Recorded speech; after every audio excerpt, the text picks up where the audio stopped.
দায়িত্ব আছিল যে যিখিনি লোকে গোটেই ভাৰতবৰ্ষৰ ভিতৰত পৃথিৱীৰ ভিতৰত ৰেকৰ্ড সংখ্যক ভোটত আমাক জিকাইছে, কংগ্ৰেছ দলক বিজয়ী কৰিছে, সেই লোকসকলক ধন্যবাদ কৃতজ্ঞতা দিয়াৰ মোৰ এটা দায়িত্ব। বৰপেটাৰ চেঙা আৰু মন্দিয়া সমষ্টিলৈ আহিছিলোঁ, তাৰ পিছতে আপোনাৰ সৃজনগ্ৰাম সমষ্টিত গ'লো, আজি গোৱালপাৰা পূব আৰু জলেশ্বৰ সমষ্টি, তাৰপিছত এতিয়া বীৰসিং জোৰা সমষ্টিলৈ আমি যাম।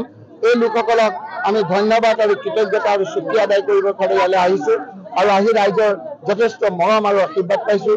আমি জানো যে ঈদৰ সময়, এই সময়খিনিত মানুহ ব্যস্ত, আমি এনেকৈ ইমান মানুহ হ'ব বুলি ভবা নাই। ভাবিছিলোঁ যে এতিয়া নিৰ্বাচন হৈছে যদিও মই পূৰ্ণাংগ MP এতিয়াও হোৱা নাই, শপত গ্ৰহণ এতিয়াও বাকী আছে, শপত গ্ৰহণ কৰি স্বাক্ষৰ কৰাৰ পিছতে পূৰ্ণাংগ আপোনাৰ MP হয়। এতিয়া মই MP নিৰ্বাচিত, তাৰ সময়তেই মই এই মানুহখিনিক এবাৰ দেখা কৰাৰ দায়িত্ব হিচাপে মই আহিলোঁ। ৰাইজৰ মৰম পাইছোঁ, ৰাইজৰ আশীৰ্বাদ পাইছোঁ আৰু ৰাইজৰ এই আশীৰ্বাদ আৰু ৰাইজৰ দোৱা আমি যাতে ৰাখিব পাৰোঁ, তাৰ কাৰণে ৰাইজৰ ওচৰত মোৰ দায়বদ্ধতা প্ৰকাশ কৰিবৰ কাৰণে আজি এই থেংকছ গিভিং এই অনুষ্ঠান, কৃতজ্ঞতা দিয়া অনুষ্ঠান আজি ইয়াত আহি উপস্থিত হৈছে।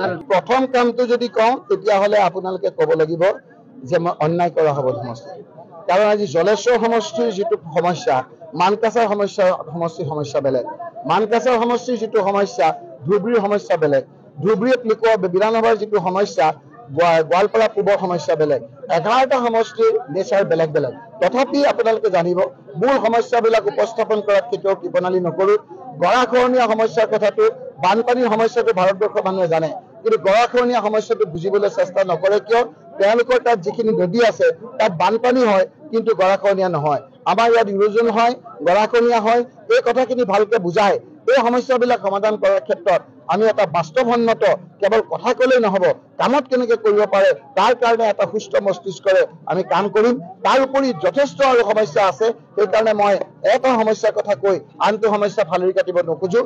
এটা সমস্যা সমাধান কৰি কেনেকৈ মানুহখিনিক উপাৰ্জন বঢ়াব পাৰোঁ, কেনেকৈ ল'ৰা ছোৱালীখিনিক ভালকৈ ভৱিষ্যতৰ তথ্য প্ৰযুক্তিবিদ্যাৰ দিনত শিক্ষাৰ ক্ষেত্ৰত আগবঢ়াই লৈ যাব পাৰি, যেনেকৈ মানুহক ৰুজি ৰোজগাৰ বঢ়াব পাৰে, সেই ক্ষেত্ৰত আমি এটা বাস্তৱসন্মত এটা পদক্ষেপ লোৱাৰ কাৰণে আমি আপোনালোকৰ লগতো আলোচনা কৰি, সকলোৰ লগত আলোচনা কৰি আমি সিদ্ধান্ত ল'ম। চাৰিটা ব্যাখ্যা দিছোঁ যে তেওঁলোকৰ যিখিনি মানুহ, যিখিনি আপোনাৰ নেতা, যিখিনি ছেকেণ্ড লাইনত আপোনাৰ ৱৰ্কাৰ আছে, নেতা আছে, সেইসকলক লোৱাত মোৰ ব্যক্তিগত কোনো আপত্তি নাই, সেইখিনি ইতিমধ্যে আমাৰ চুৰু হ'ব।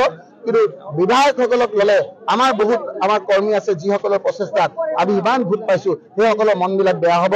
সেই প্ৰস্তাৱটো মই কংগ্ৰেছ দলৰ ভিতৰত ৰাখিম।